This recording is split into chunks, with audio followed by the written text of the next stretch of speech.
loolu lépp ne la yokkal paj mi yokkal njàng mi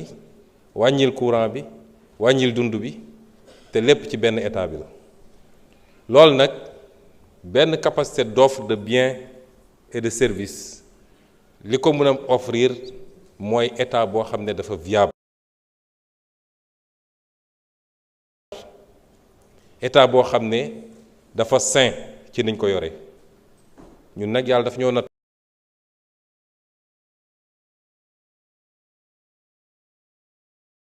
ñu donn état boo xam ne dañ koo suuxal waaye bi ñu egsee son excellence président de la république dafa ne métti na trop tension yi bëri na waaye faw rek ñu gestu askan wi ndax ñun askan wi mënuñoo am seen fay faw rek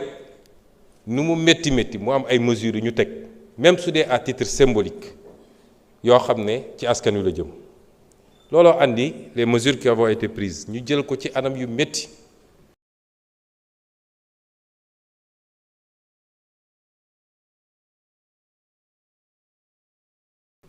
ndax man mi maa conduire les discussions avec les différents secteurs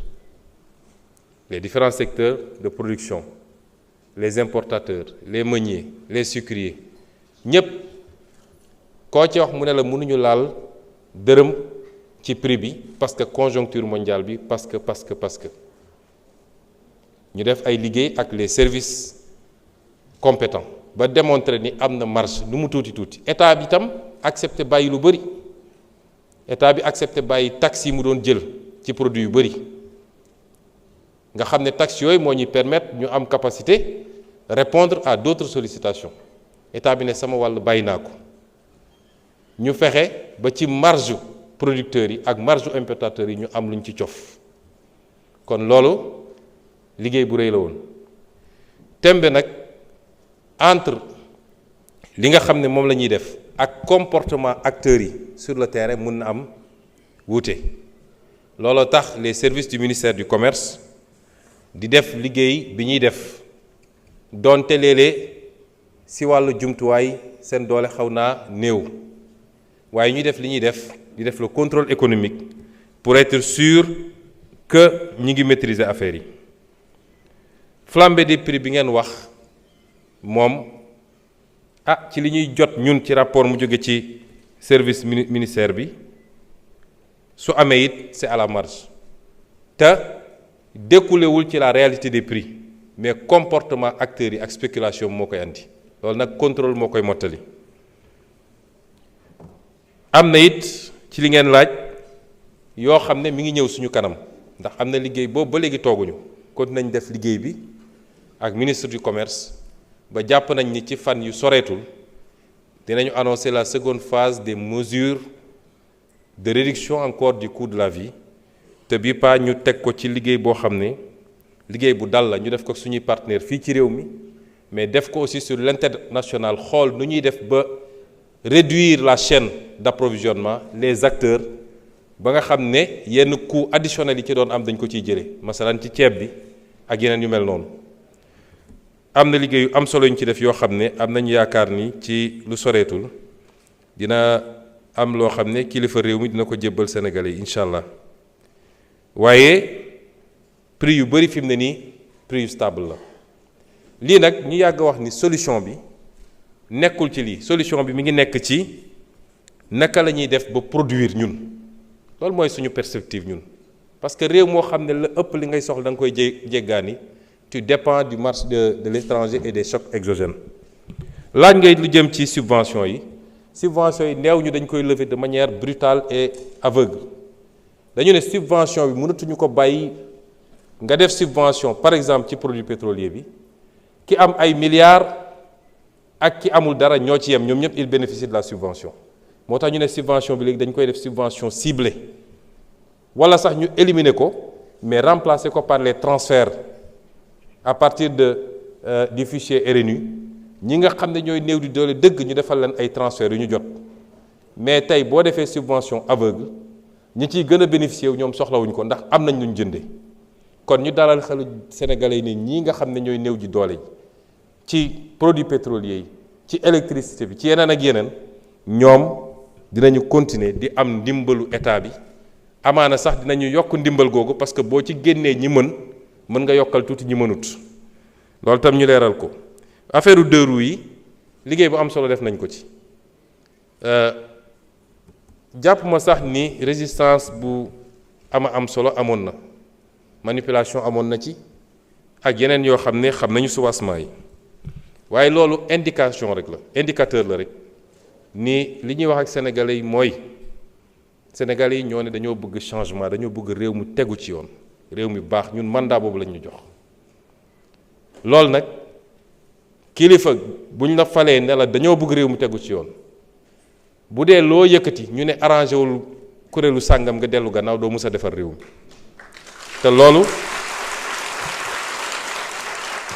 te loolu moo tardeel Sénégal te li ci ëpp nag ki ko doon bañ sax bu demee ba ci biir moo ci gën a njëkk a gis njëriñam moo tax la responsabilité de l'autorité c'est de faire le bien des populations quelquefois malgré eux-mêmes malgré elles-mêmes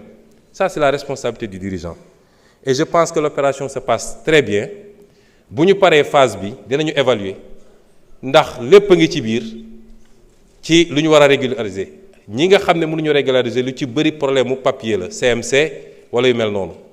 ci biir am na ñoo xam ne ils sont de bonne foi am na ñoo xam ne it moto yoo xam ne la dañ koo def affaire u séeréer kon mënuñu dajale lépp ne dañuy régulariser l'opération se passe très bien li ci ëpp ci ñoom régulariser nañ la ci des nag on verra au cas par cas incha allah bu ñu ci tollee parce que la gouvernance c'est être ferme quand il le faut mais c'est aussi faire preuve de flexibilité et de compréhension parce que ñëpp suñu njaboot lañu. déguerpissement yi nga wax ñun li ñuy def rek ci li ma mujjee daane léegi lañ koy defee li yoon wax lii la mais nañu xool nu ñuy defee mesure d'accompagnement ak nu ñuy defee yërmande réew. Je vous remercie, Monsieur le Premier ministre.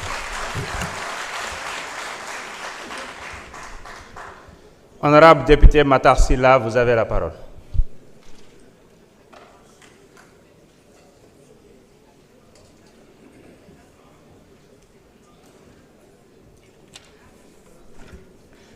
Merci beaucoup, Monsieur le Président.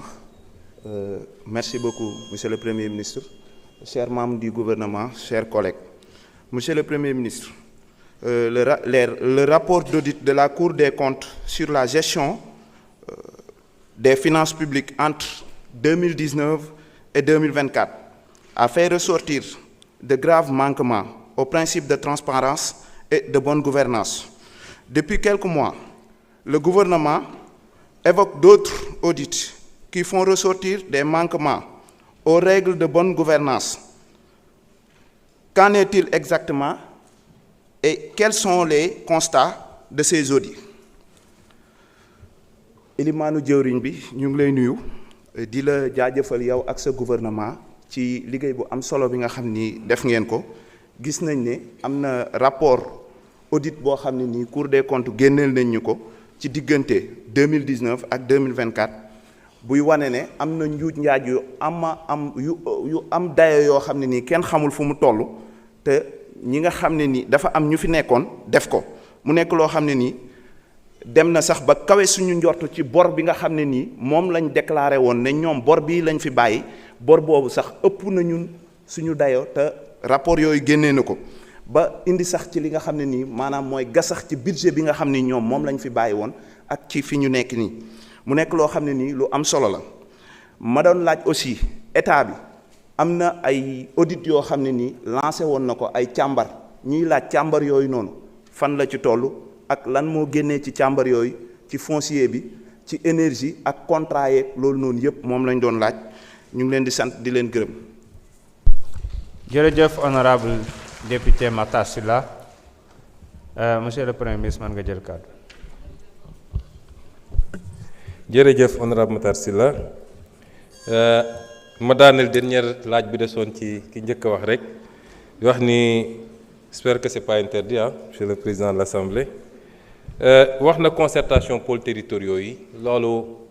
liggéey bu tàmbali rek la defe naa le ministre de l'urbanisme des collectivités territoriales mi ngi ciy def liggéey bu am solo concertation yi démarré wul tey avec le président de la République te du jeex tey dafa fekk rek mu waroon dem ci boor boobu mu profitoo ci def lu mel noonu waaye li nga xam ne ministre bi mu ngi koy liggéey te ñu présenté ko en conseil des ministres mu koy continuer élaborer bu ñu paree l'ensemble des acteurs seront associés à ce qui est en train d'être fait mu wax tamit ci li ñu jëm ci promulgation de la loi d'orientation agro-sylvo-pastorale bi nga xam ne ñu ngi ci te lu bëri ci li nga xam ne conflit ak éleveurs yi war na ko mën a régler entre éleveurs yi ak béykat yi ci laaj bi ñu laaj dafa wax ci audit yi auditu Cour des comptes bi benn audit la woon bu am solo mais moom dafa porter seulement sur les finances publiques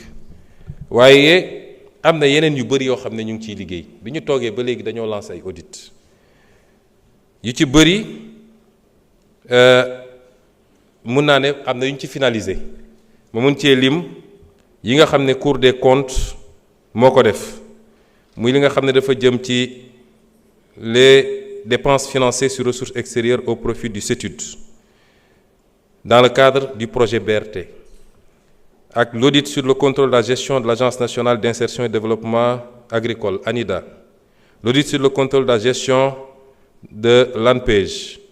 l'audit bi nga xam ne moo porté sur les licences de pêche, sur le programme PUMA, sur le programme PUDC yi nga xam ne nag inspection générale d'État moo ko def IGE boobu tam mën nañ ci citer les grands trains du Sénégal ak le fonds de développement des transports terrestres, le fonds d'entretien routier muy le FERA, les chemins de fer du Sénégal, les dépenses liées à la subvention du Fonds mondial de programme national de lutte contre le paludisme, l'audit du centre hospitalier Roi Baudouin de Guédiawaye, l'audit du programme d'appui au développement agricole et de l'entrepreneuriat rural yi nga xam ne ARCOP moo ko def ci marché public yi am na audit des marchés de l'Office des forages ruraux, l'Office des lacs et cours d'eau, la Société nationale des eaux du Sénégal SONES yooyu yëpp boo ko boolee yi nga xam ne les inspections internes ci ministères yi ñoo koy def muy audit yu bëri yooyu boobu mën nañ ci lim yi nga xam ne moo jëm ci la situation administrative et budgétaire et financière du ministère des Sports, la situation de l'ex-ministère de la Jeunesse, de l'Emploi et de l'Entrepreneuriat, la gestion du secrétariat général de la Biennale des Arts, la gestion de l'édition 2023 du FESNAC, l'audit du personnel du ministère de l'Agriculture et de la Souveraineté alimentaire, le complexe agropole de Pal, les travaux de du hangar de l'avion présidentiel Léopold Sédar Senghor et l'audit sur le foncier. boo xoolee rapport yooyu yëpp dafa génnee ay irrégularités yu bëri mën naa ci lim l'inobservation des règles de fonctionnement des organes délibérants, la violation des principes budgétaires, le non-respect des règles de la comptabilité publique, la violation des règles relatives à la commande publique, le non-respect des procédures de recrutement des personnels, la violation des grilles salariales, l'octroi de subventions ou de dons à des personnalités politiques, l'utilisation des ressources pour des motifs sans rapport avec l'objet des entités concernées et les dépenses constitutives de gaspillage, l'utilisation de ressources pour une destination inconnue, l'acquisition de véhicules en violation de la réglementation. Sur le plan foncier, il a été relevé des transactions inacceptables sur des terrains ou immeubles appartenant à l'État. C'est le cas notamment, outre la cession de la résidence de fonction du président de l'Assemblée nationale, de la cession de l'assiette de la prison de Rebeuss qui a été vendue et pour laquelle un décret d'annulation de la vente a été pris, de l'assiette du tribunal de grande instance de Pikine-Guédiawaye de 2,8 hectares, dont une partie a été morcelée en 38 parcelles attribuées à des promoteurs, des immeubles cédés gratuitement, l'immeuble 6, Fan Résidence, avenue David Diop, l'ancienne direction de l'élevage, avenue Pasteur, pour 5000 m², l'immeuble 6 à la villa Stel Mermoz, des immeubles donnés illicitement en bail, tels que l'immeuble Fan Ang rue Djilimbey, ainsi de suite. Si je commence à citer, on n'en sortira pas. C'est beaucoup d'immeubles en tout cas. Et pour tous ces immeubles cédés ou donnés en bail, je veux rassurer les Sénégalais que des procédures d'annulation des ventes ou de résiliation des contrats sont en cours. Tout le patrimoine immobilier et foncier bradé sera restitué au peuple sénégalais. Inch'Allah. Les travaux sur le domaine public et maritime également. Par ailleurs, ñeen ya dañ leen jàgg wax ni bu soobee yàlla dinañu renégocier ñu ba dañu ragal terme boobu mais bi ñu toogee institué nañu benn commission boo xam ne sur instruction du président de la République ñu teg ko primature bi nga xam ne moo nekk di def la relecture des contrats et conventions passés sous le régime sortant et portant sur les marchés publics, les concessions minières et pétrogazières, les concessions de services et d'infrastructures, les commissions mines, pétrole et gaz, infrastructures, grands travaux, énergie, 4 commissions qui y travaillent. Et je peux dire que les premiers résultats renseignent à suffisance sur la place insoupçonnée et inacceptable qu'a occupé l'affairisme d'État dans la gestion de la chose publique et des intérêts stratégiques du pays durant ces 12 dernières années. Et ce chantier sera également livré dans les prochains jours au peuple sénégalais. C'est vous dire que l'audit des finances publiques, ben audit bu ndaw la woon ci ben océan bu extraordinaire dans la gestion de la chose publique. Nous continuons ces opérations d'audit. Actuellement, il y a des programmes d'audit sur les certificats nominatifs d'obligation, te gis ngeen ko ci rapport Cour des comptes, sur les lettres d'exonération, les lettres de remise gracieuse, les lettres d'acquiescement, l'aéroport international Blaise Diagne, Air Sénégal International, AIBD Assistance Service 2AS, Direction des moyens généraux de la présidence de la République. Le président s'audite lui-même, et c'est une première au Sénégal. Les titres miniers, attribution transactions 2020-2024, les cessions de titres Endeavour, l'AGEROUTE, la DER-FJ, la CDC, la SAR, Petrosen, l'FD Sud, ANASER, le Fonds de développement des transports terrestres, et j'en passe. Merci. Merci beaucoup. Je vous remercie, Monsieur le Premier ministre. Oulimata Sidibé, man nga ñëw jël kàddu.